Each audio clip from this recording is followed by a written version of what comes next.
Okie dokie. I've not done an overnight in 2 or 3 weeks, and as it's pretty much getting toward middle end of December, I need to get out. I'm going batshit.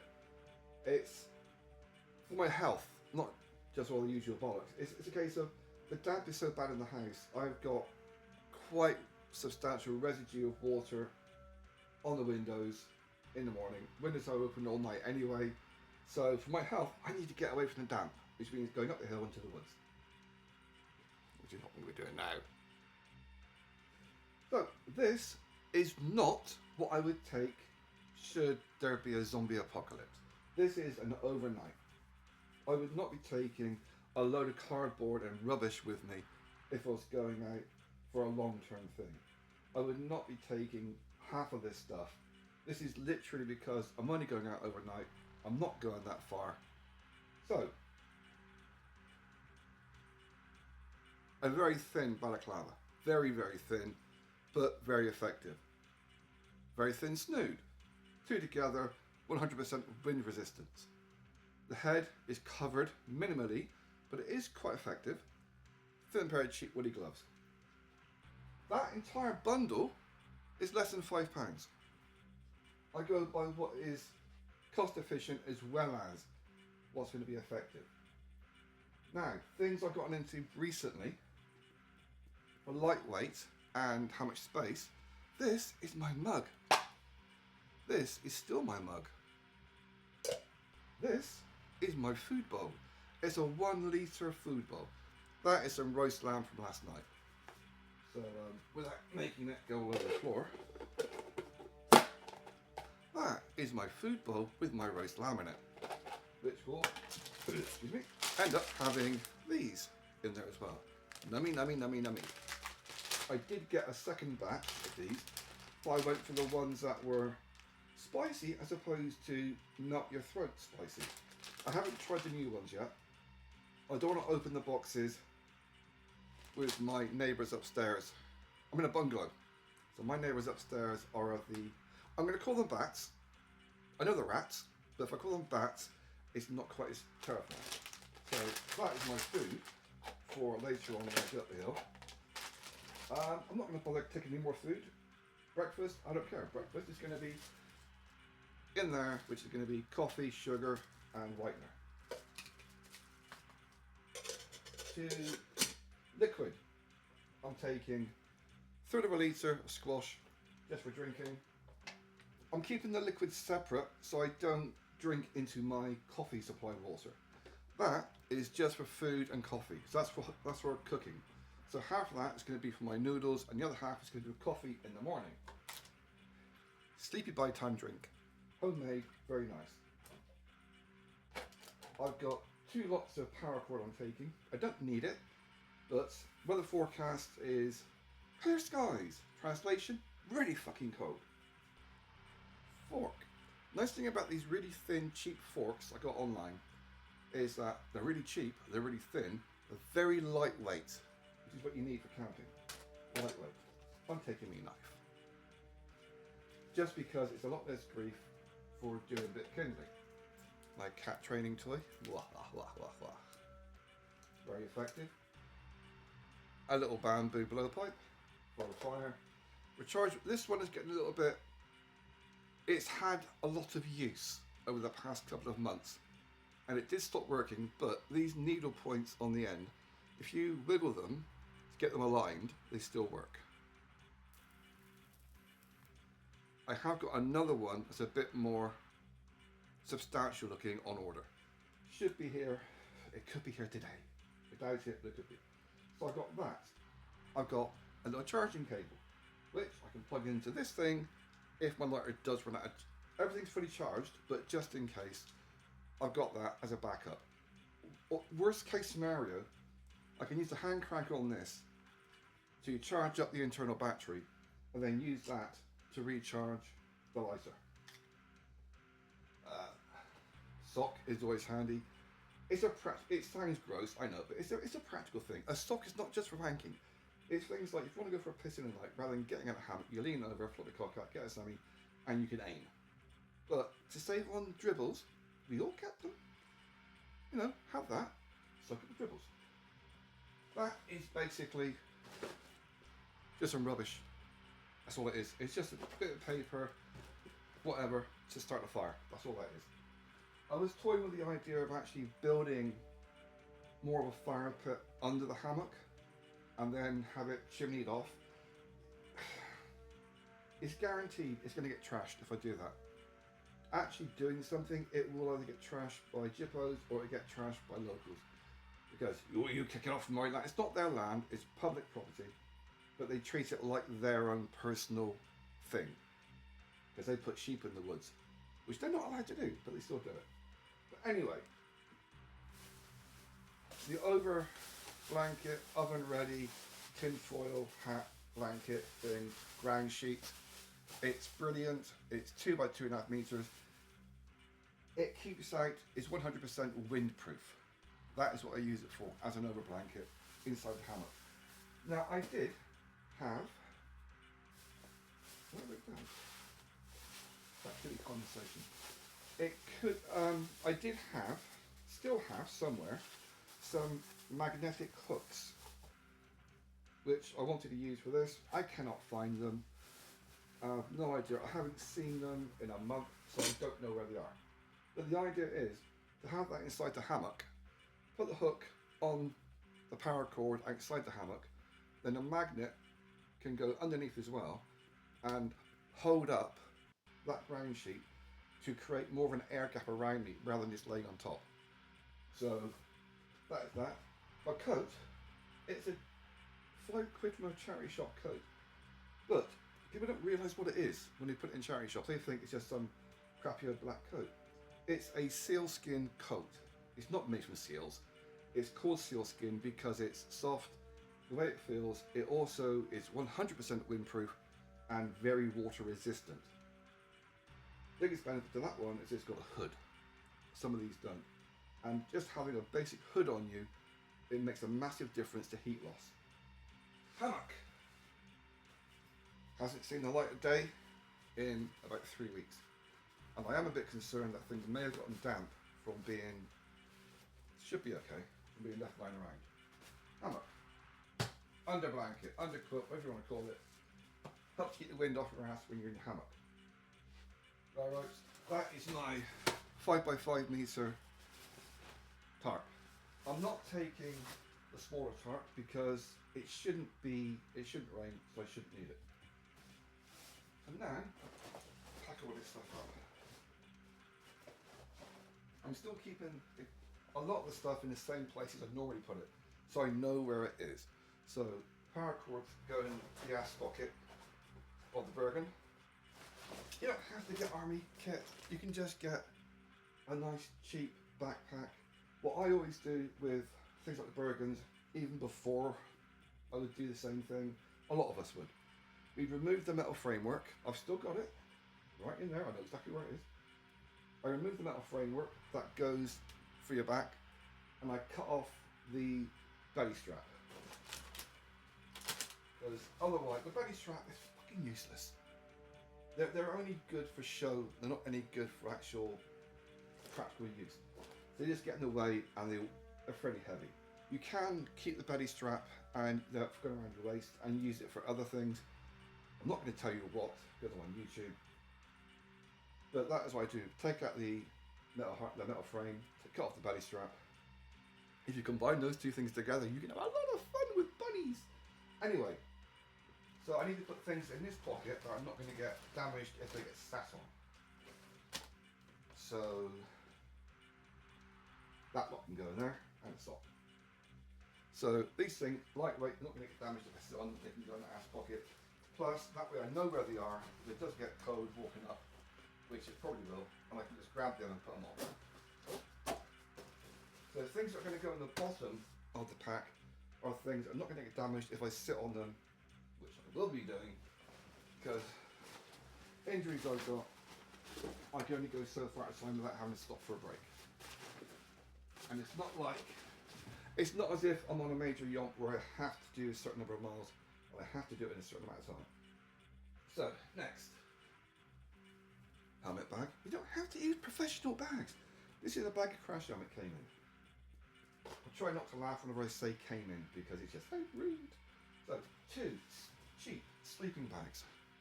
Yes, you can go and get yourself a nice professional, 1,000 season, blah blah blah, ex-military, blah blah, bollocks.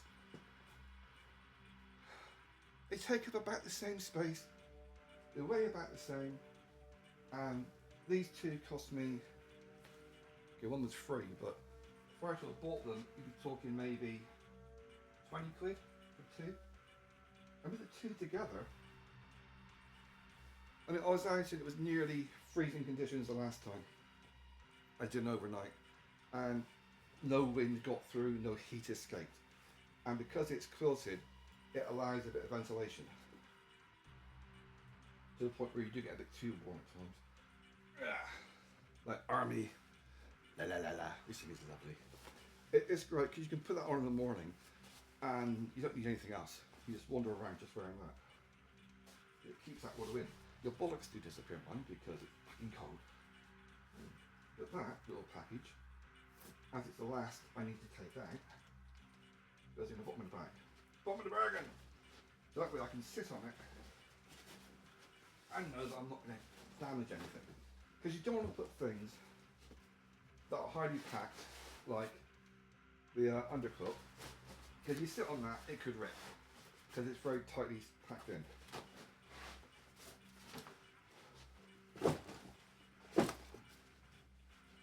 Now the undercoat can go in, on top of that.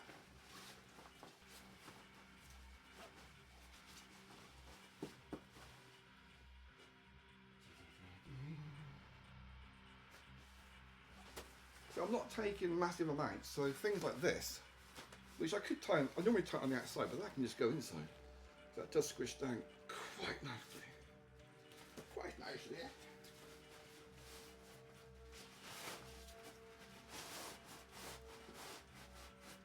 And if you get yourself a camping rucksack, I'm not going to say how many litres it is irrelevant because they lie. Okay, I know this because I used to do things and I would actually test kit. So I would actually get a bag and I'd fill it with water in a bath, fill it up, so I could actually measure exactly how much, and they lie. Military kit, they lie.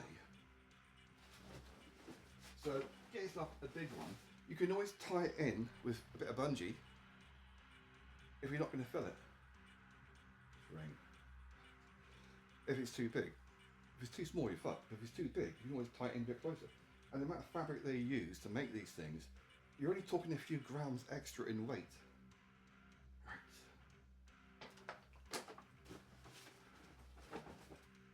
Try and keep your weight distribution even. Otherwise you'll end up with one knackered shoulder.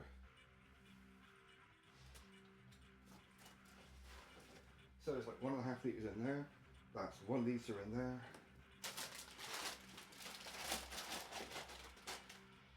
1 gram is roughly 1 milliliter.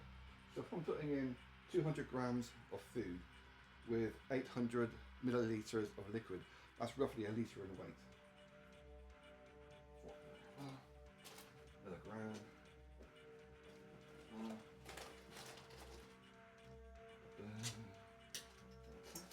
Right, so that is now roughly equal weight either side. Next.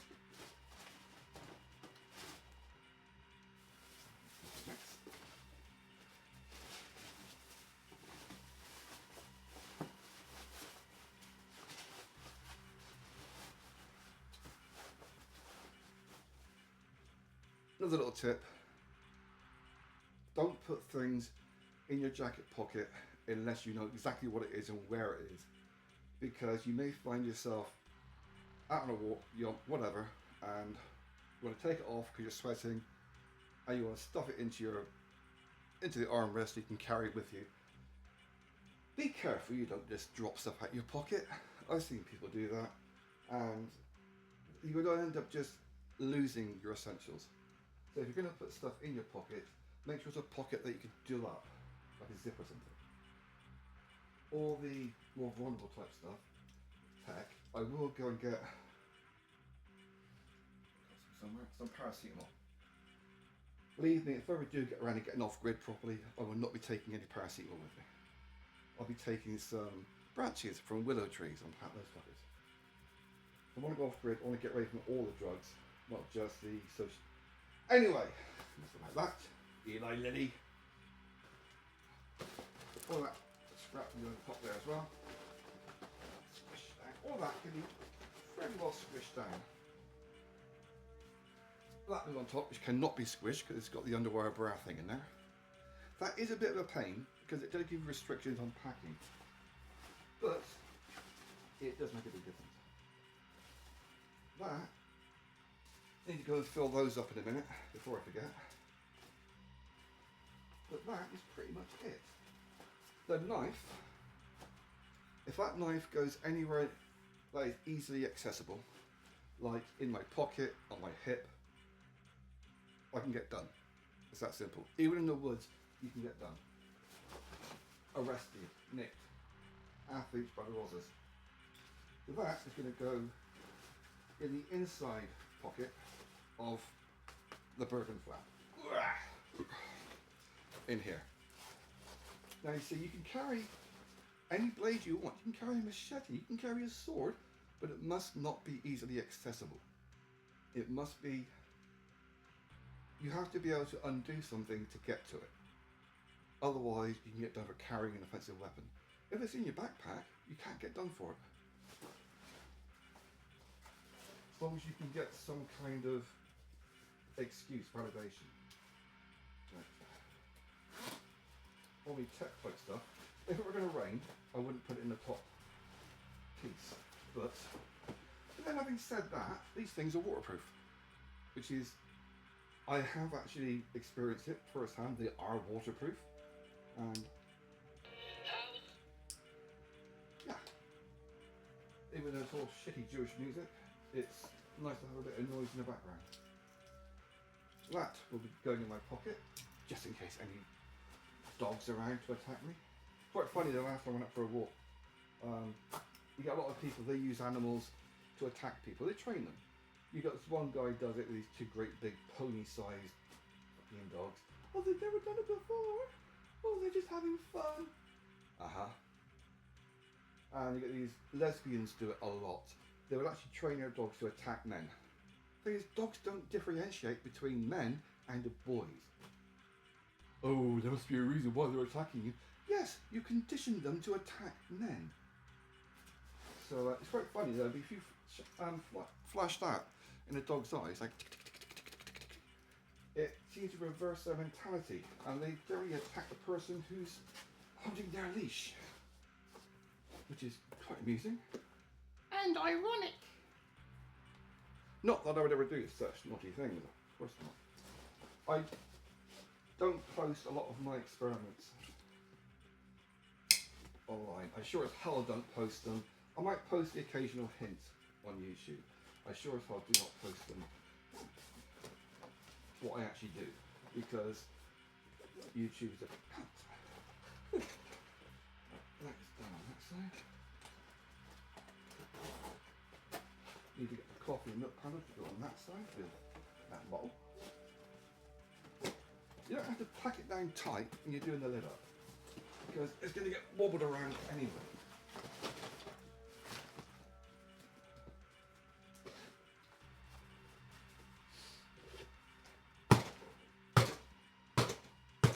Right, that is done. If you look on the back of your Bergen backpack, whatever it is you're using, you'll see the shape. You want to have it the shape of your back. So if you've got a lump, that's going to dig into you. If it's off to one side, it's going to dig into you. If you've got too much on one side, not enough on the other, she's going to fall for bed and cry. So, give it a little squish, just to get it, not up there, because that's where the hammock is. But that is what I'm taking, and it's not even half full. The actual inside is not full. It might look like it is, but it's not, because this can be filled up to here inside, and you can still get this over and do up by loosening the straps off. That's why the straps loosen so much. Why did you realise that? The reason they do it like this is so you can have it this high. Yeah? So you can still have stuff underneath here. Keep the flap over the sides, or you'll get a bollocking from your staff sergeant. Oh no, everybody. You can't have your flaps all flapping around. No, no, no. The sheep don't like it. Staff sergeants, they always seem to be Welsh. And they've got no sense of humour when it comes to sheep. Must be love. Anyway, that's that. You can also, all these little holes here, that is so you can attach other stuff to it. You could put like a little bungee through there or power cord and tie something on. Same with these. You can do stuff to tie stuff on. All these little loops, all these holes here, that's so you can tie extra shit on. So if you're going out for more than one night, you want to take more food, you can just get your lightweight stuff, put it on the outside. I'm not taking my disposable poncho. It works brilliant, but I don't need it. This thing is going to do the job. It's got a nice little fuzzy lining, and it goes over everything else. You want something to go over your hips, just to create something in case your shirt rides up. You don't want to get a blast of wind on your hips. If your kidneys get cold, you're going to be fucked. That is it. Ta-da!